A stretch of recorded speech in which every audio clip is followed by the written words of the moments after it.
Okay, so just straight arms behind, trying to pull the collarbones away from the top of the sternum. That's what it feels like.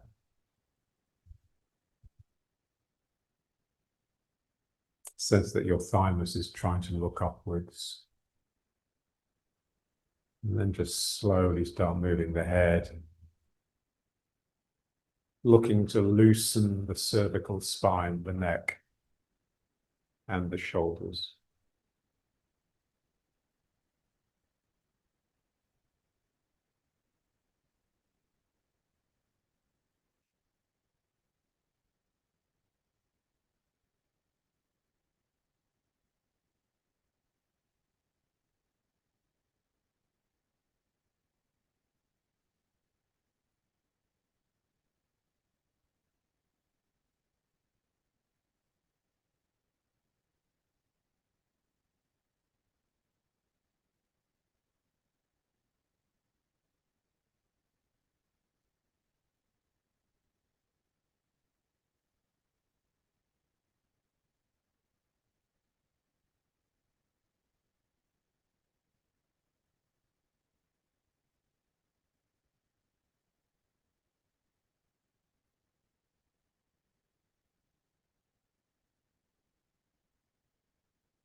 And now let's rub the hands, and we'll do the knees.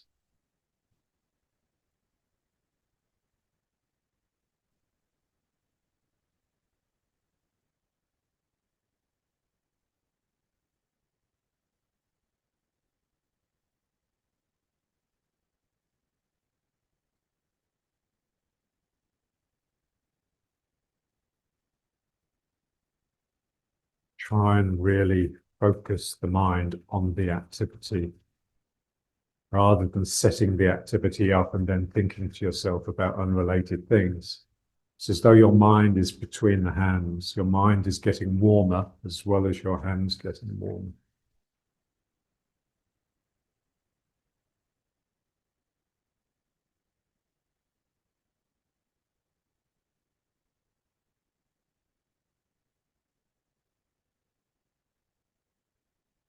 And then rubbing the knees.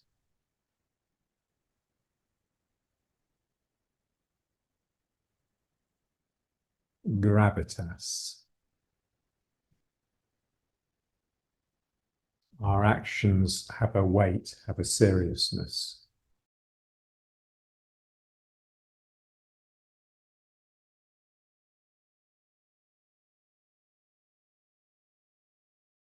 As the mind becomes more quiet, the body becomes more solid and heavy.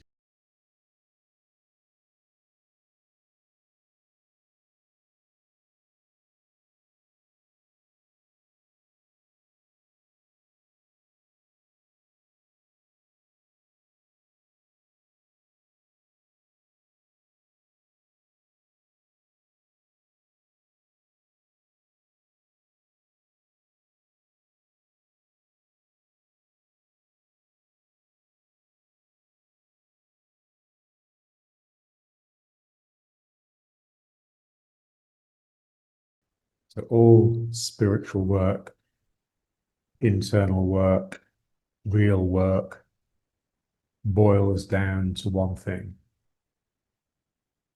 trying to quieten the mind. So when you meditate and you're watching the noisy mind, what's the mind actually talking about? It's normally grumbling, it's complaining, going through a whole litany of complaints and resentments in order to reinforce its sense of self-righteousness. And that is basically what Nietzsche called slave mentality.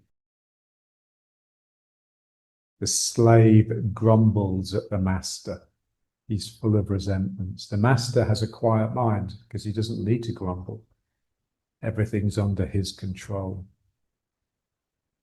So Hegel had a master-slave story. The master decides he shouldn't have to do all these menial jobs, so he buys himself a slave and sets the slave at work. And of course, because the master's not working anymore, he's getting weaker as time goes by. And because the slave is working, he's getting stronger as time goes by. So there comes a point where the slave overthrows the master because he's stronger. Now, Nietzsche's big insight is that, okay, that happens, but the slave may overthrow the master, but he will still have slave mentality. He will still have the noisy mind. And this is what we are, basically. We're sort of masters of our lives in the sense that we have enough income not to have to worry about starvation and other things, but we still have the slave mind. We still have a noisy mind. And you can see that to break that is different than just having enough money to make your life comfortable. And if anything, that doesn't help at all.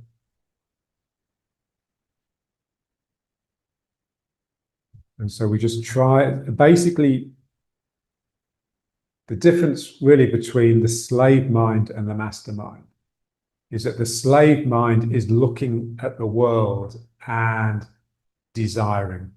So the slave looks at something and wants it. So it's the whole market economy. Capitalism is based on the slave mind. The master wants for nothing. And so he can just be in himself, looking out and commanding the world. The slave is always looking at a world that is slightly beyond it, moaning to itself because it can't have it. So the slave thrives on envy. That's what we need to do something about.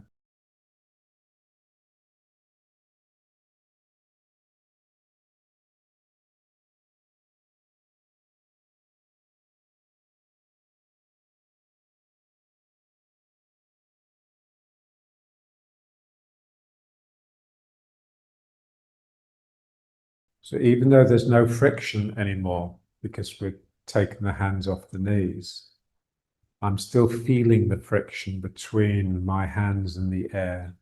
The air is thick. I'm really having to drag my hands through it.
and turning with it.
And reaching.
And then up and down.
Then turning to the sides.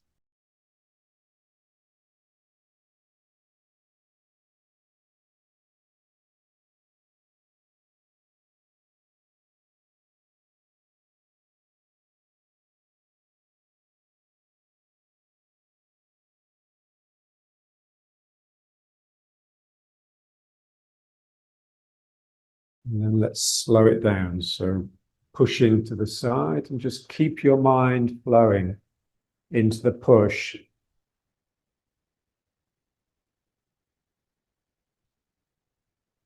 And bring it back.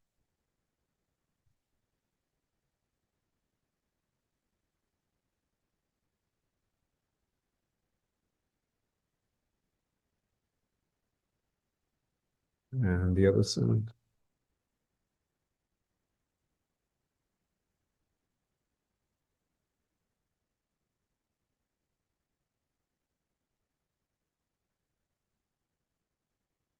And the other side.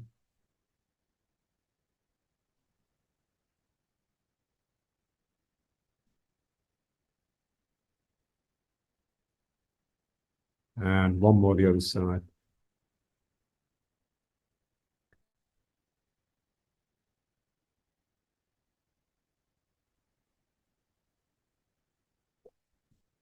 And one more this side.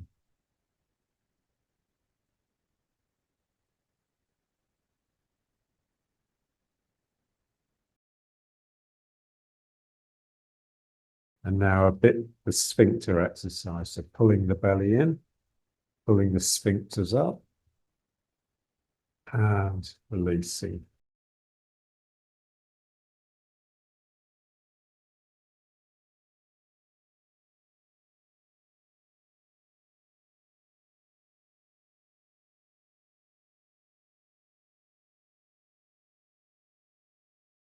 And get the eyes involved as well. So as you tighten the sphincters, you tighten the eyes as well, close them shut and screw them up, and then really widen the eyes.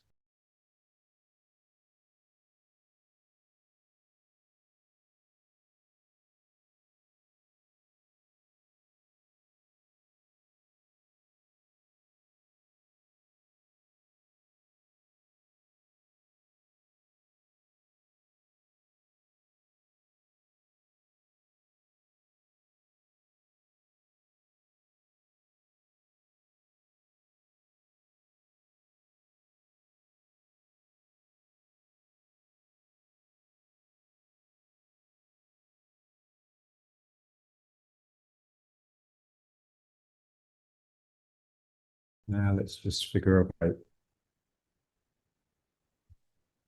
really tipping. So the head is going over. Just trying to get as much activity in the spine as possible, but keeping it slow, like there's a drag that's keeping it slow, and that's just the gravity, the gravitas in your mind.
And then just back.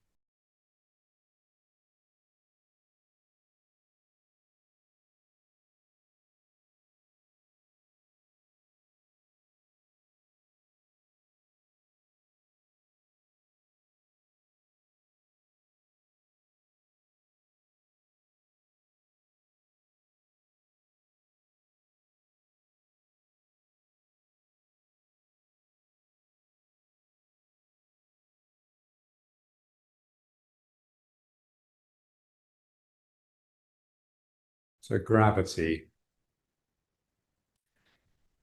the pull of the ground. Think of gravity as gravitas, as a seriousness, serious, somber, sober, solemn. So you've got your own gravity, which is everything pulling in the internal quiet, and then there's a gravity of the earth that's pulling at your gravity. The problem with that is that it tends to make us too solid, in the sense that we become incapable of movement. So we want the qualities of gravity, the sort of heaviness, the seriousness, the quiet, internal quietness. We also need the lightness and the nimbleness that comes from spirit. So it's the two things really, gravity and levity, spirit. So now let's just bring the feet up a little bit, still with a bend in the legs and just turning, but very lightly. Just feel it as something has come into the equation. Something is now there that is producing this movement, almost like a playfulness, a lightness.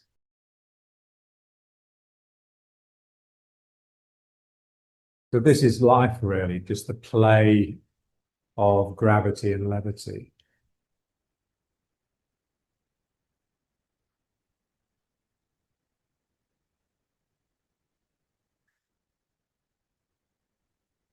Levity is simply the dance of spirit. And gravity is the quiet mind. You think of it in that way.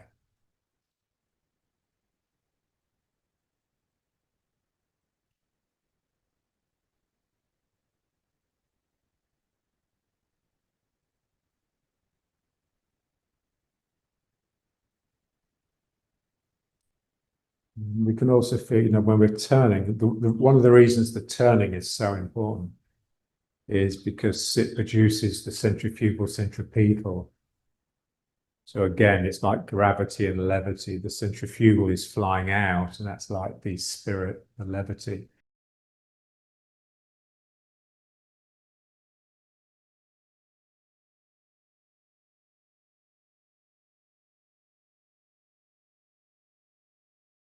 We're wanting to feel the yin and the yang playing together.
Yes, like those disaster movies, you've just got a handful of survivors and they're endeavoring to get back to civilization or to escape a monster or whatever.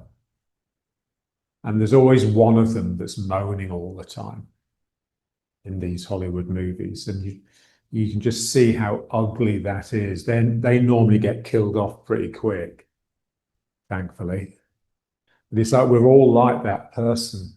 We're not moaning verbally aloud, but we're moaning to ourselves all the time. And so when I'm working with my students, I hear it, I'm deafened by their moans.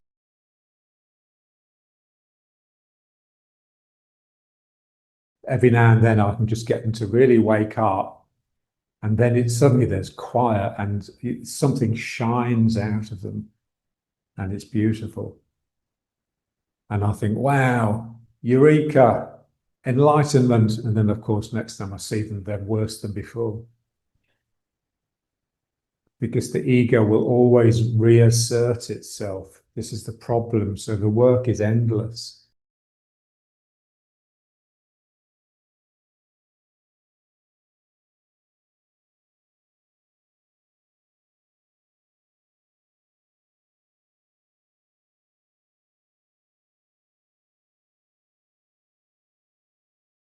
And now let's just widen the stance slightly and just breathing.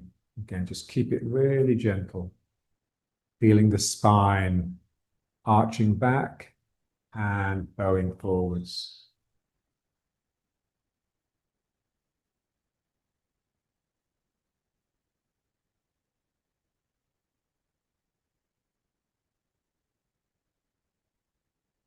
Coordinate it with the breathing.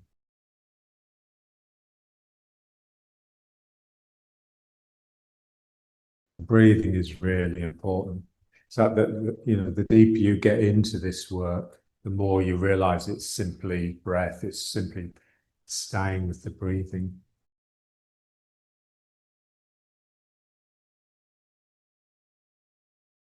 So in the Eastern Orthodox Church, they have the Jesus prayer, you know, Lord Jesus Christ, have mercy upon me. And they just repeat it. But it's like there's two particles, Lord Jesus Christ, have mercy on me. And so they coordinate it with the breathing, so an in-breath and an out-breath. And they just keep their mind with it. So the mantra is just a way of keeping your mind on the breathing.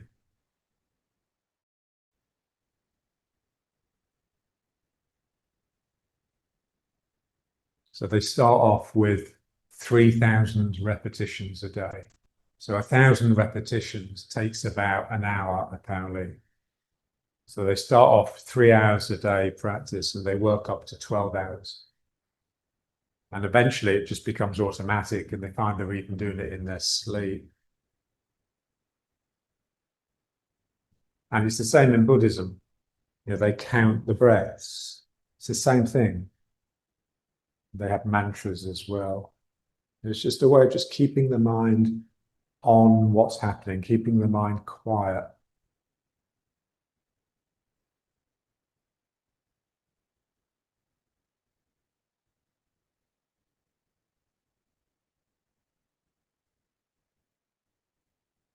And it's something you can practice any time, apart from normally when you're chatting to people. But if you're on your own, doesn't matter what you're doing, you can be focusing on the breath. Driving is great. Walking.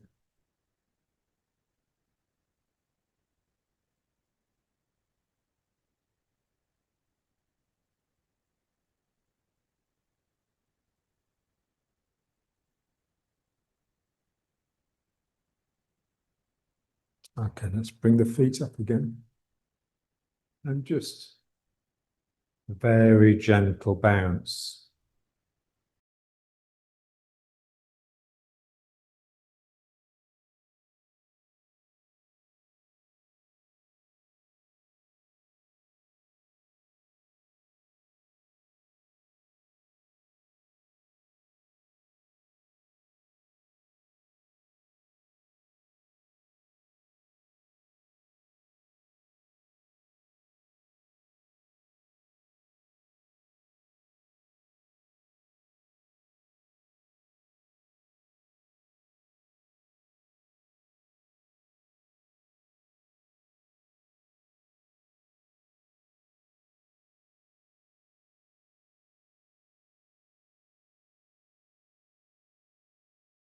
Alternating the hands. This will pull you side to side and also turn you a little bit.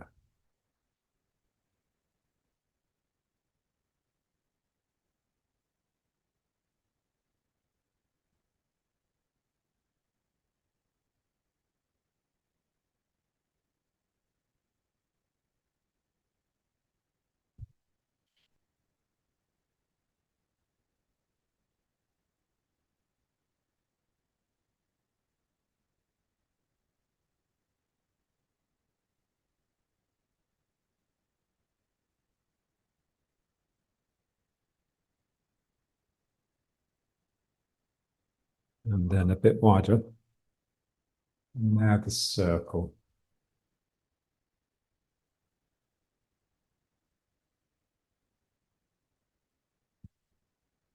Trying to get it, the legs opening that takes me down.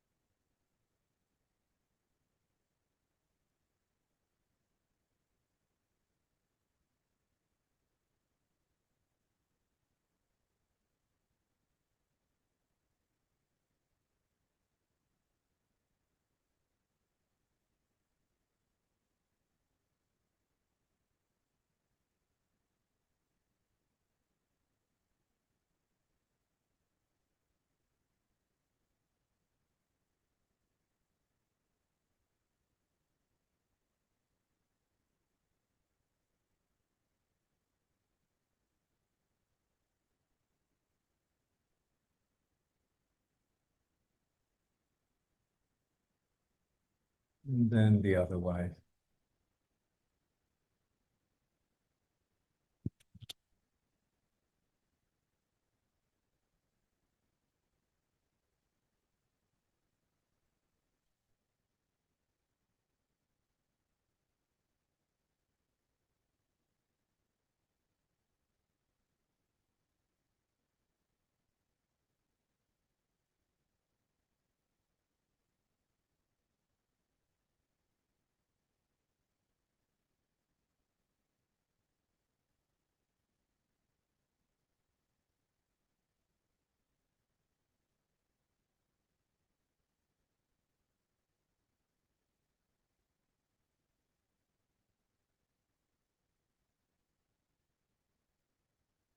And then winding it down.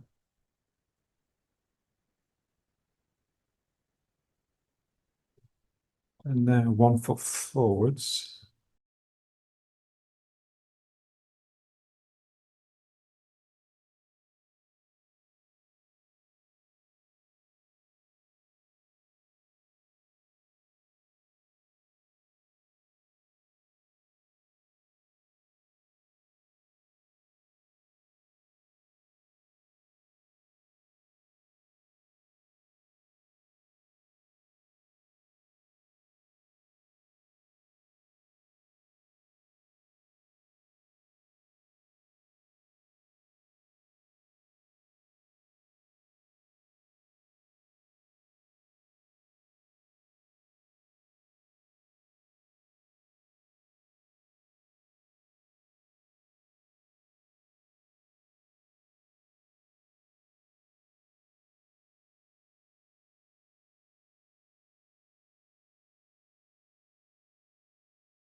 The other foot forwards.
Good. And now let's try this one.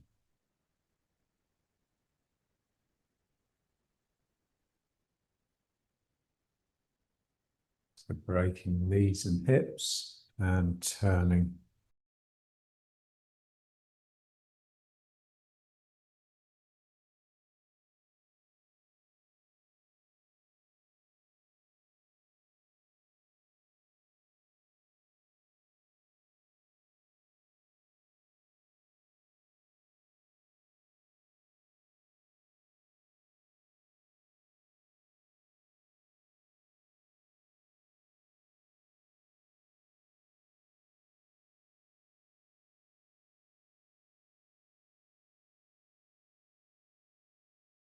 Rotating the arm.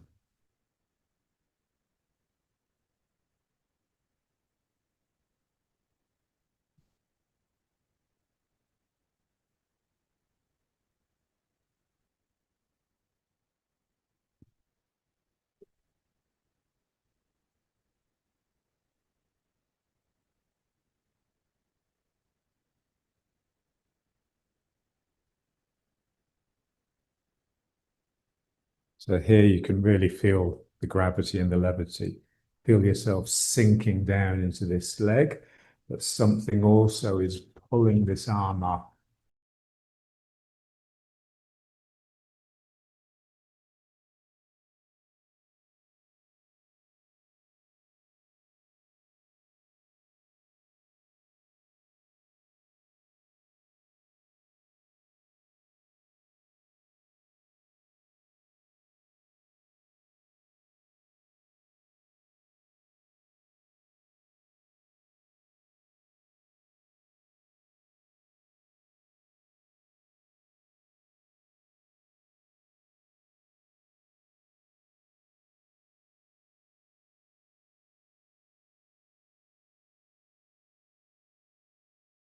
And the other way.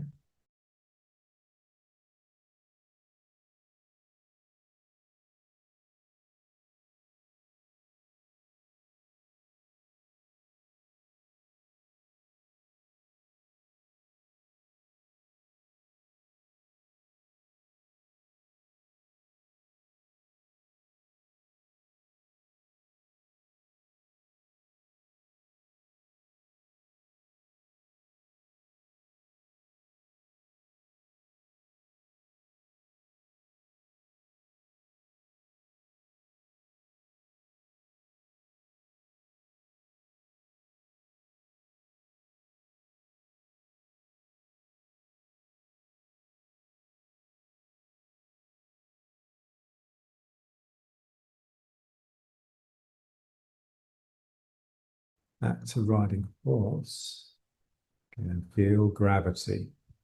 You're drawing in, becoming quiet, which is also making you solid and heavy.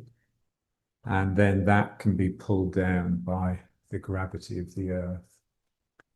And now the two circles. One hand reaches behind the person and then draws them through as the other hand reaches behind. So remember, in my mind, the yielding mind, there's two components. One reaching behind the other person. So something in me really has to brighten and extend and reach out. And then the other is becoming hollow enough inside that I can contain the person when they do come in.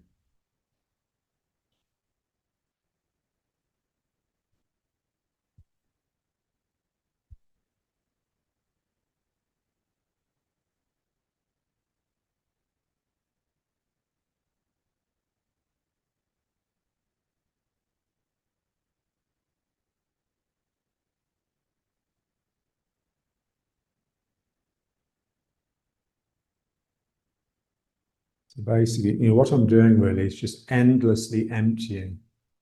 It's like imagine a circle that's slowly just extruding into a straight line. Imagine like a ball of plasticine, and you roll it and keep on rolling, and it just becomes a long snake.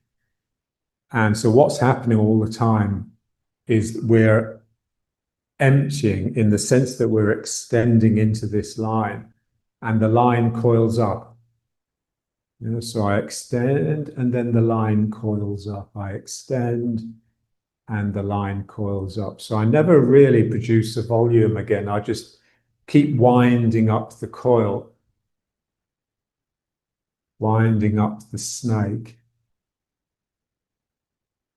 I'm constantly rolling to extend this line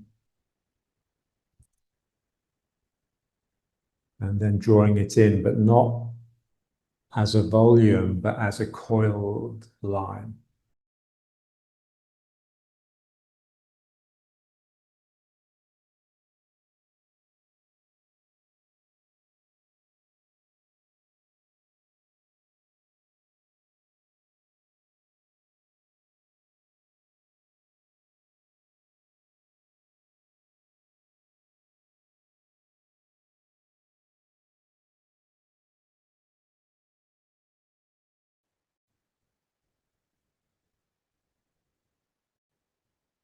And now just let it become waving hands in the clouds. So you just end up holding the ball to the side. It's basically the same exercise.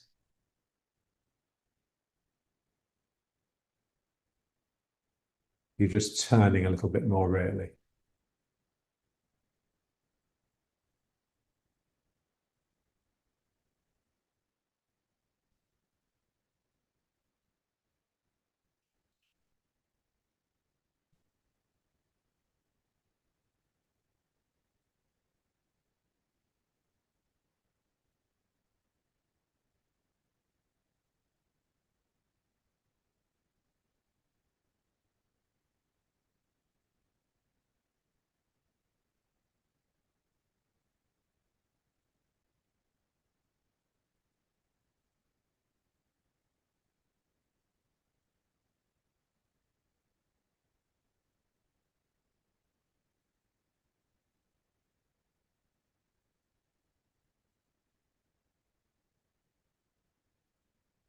Okay.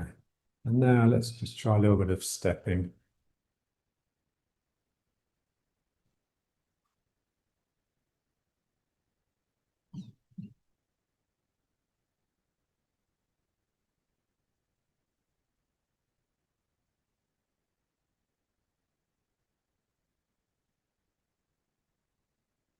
Effectively figure of eighting around the feet, this endless loop. So it's just a continuation really of what we've just done, the waving hands in the clouds. So it could become that.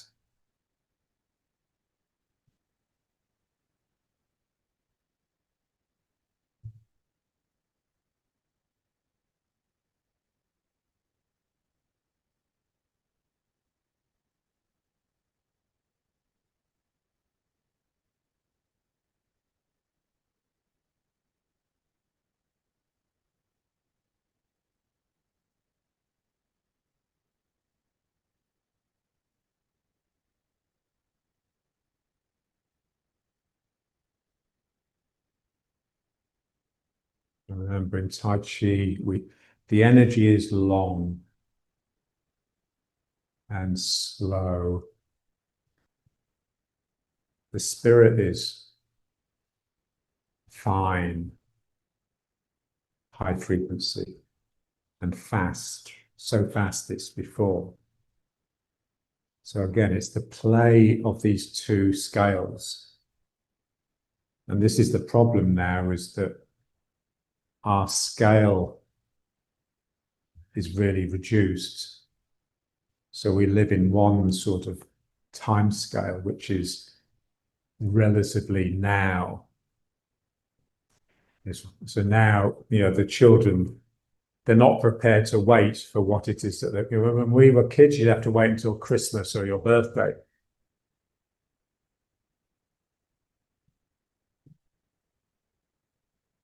Whereas now they want it pretty much straight away, and you better give it them straight away, because if you wait until their birthday, the chances are they'll no longer want it. They'll have gone on to the next desire. So we need to stretch time, get into a deeper time, a longer time. And we also need to contract the spirit so that we can dance and be really lively and get a sense of the future. As John always used to say, you have to be so quick that you're before the opponent. And this is what they say when you see a Tai Chi master fighting, it always looks like he has thrown the first blow, because he's sensed what's going to happen. He's yielded to the other person before the ideas even come into their head.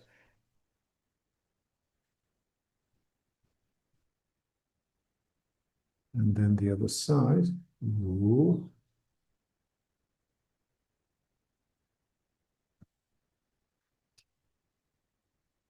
This is what we need to relax into, is this long, slow time.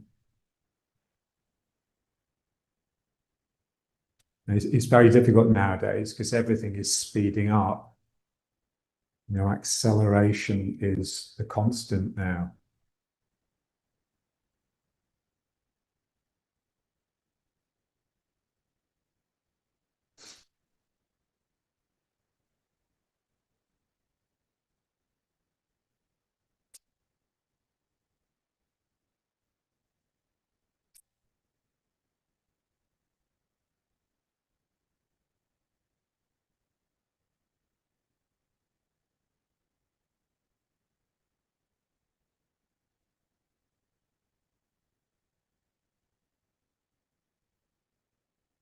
Okay, so let's just bring it back. So riding horse, so it's just feeling a solid becoming liquid, but it's more like a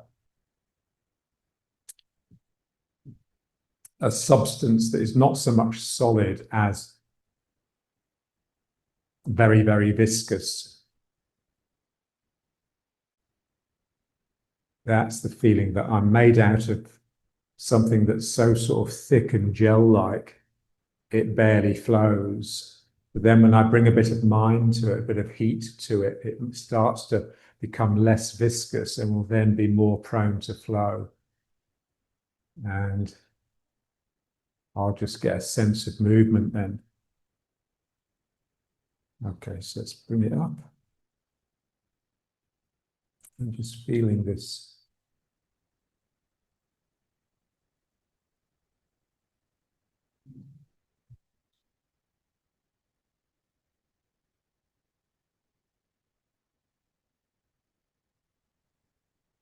The difficult thing to catch is a sense of energy, or this a sense of mind, which is energy, the energy mind, rather than the thinking mind or the feeling mind or the compassionate mind, the energy mind.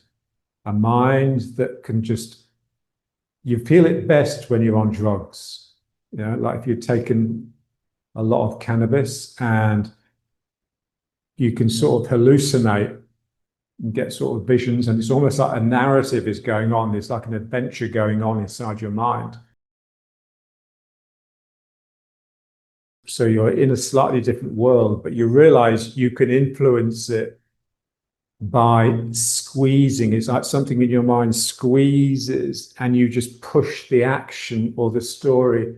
You don't know what's going to happen. You can't control it completely, but you can sort of push it. And that's the sense with energy. So with the mind, you can sort of push the energy into these sort of shapes. You're never quite sure how it's going to go. And that's the energy mind. That's what John was completely the master of. You can see it in photographs of him. I sent Nitzan a photograph I found of John. I was going through my photos, and Nitzan just wrote back and said, look, you can just really see from that, just he was in a different world. He was living on a different planet. And it's because he's just so quiet inside, and his mind's just sending out these sort of flurries of energy. And he had that when he was a baby. I remember when we had to move from Wimpole Street, and I was helping him clear up, and I found an old photograph album with him in, and they had one of him as a baby, and he was exactly the same, just so inside himself, just looking out with absolute contempt for whoever it was taking the photograph, because he was just in a different world.